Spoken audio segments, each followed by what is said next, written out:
बहुत बहुत धन्यवाद बड़े भाई, मेरे दिल अजीज, आपने मुझे अपनी बात रखने का मौका दिया।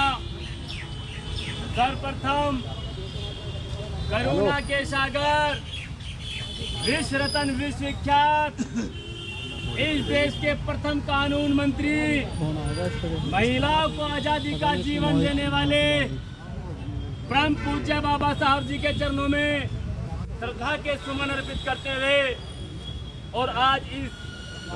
जो कार्यक्रम में आए मेरे पितृ, मेरे बुजुर्गवार,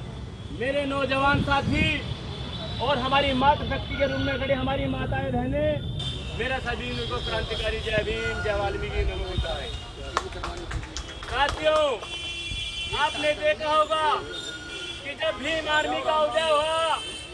तो भीम आर्मी का उदय एक संघर्ष के साए में हुआ। आपने देखा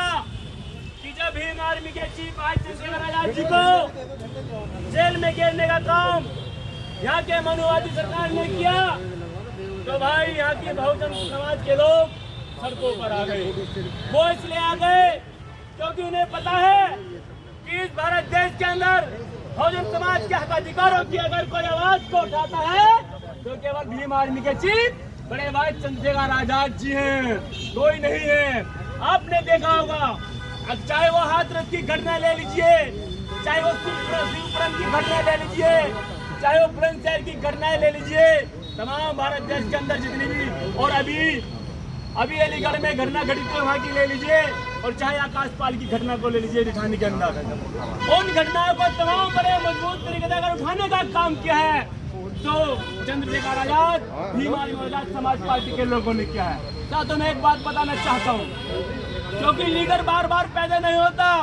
लीडर बार बार समाज के अंदर पैदा नहीं होता।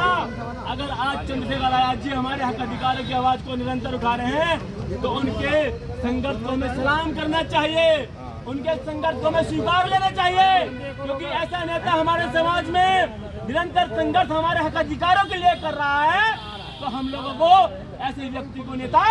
मान लेना चाहिए। और साथ ही बहुजन समाज के लोग हैं, मैं बताना चाहता हूं कि प्रण करते हैं आजादी की शाम नहीं होने देंगे। अरे प्रण करते हैं आजादी की शाम नहीं होने देंगे, वीरों की समाधि को बदनाम नहीं होने देंगे। और जब तक तन में लहू की एक बूंद में बाकी,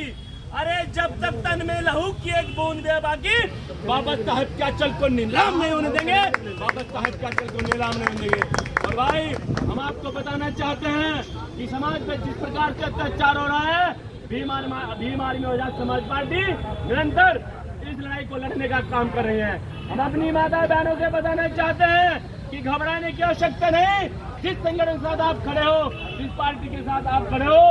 उस पार्टी के कार्यकर्ता हो और पदाधिकारी हमेशा समाज के हक अधिकारों की लड़ाई को लड़ते हैं। तो इसलिए आपको घबराने की आवश्यकता नहीं है, क्योंकि जो व्यक्ति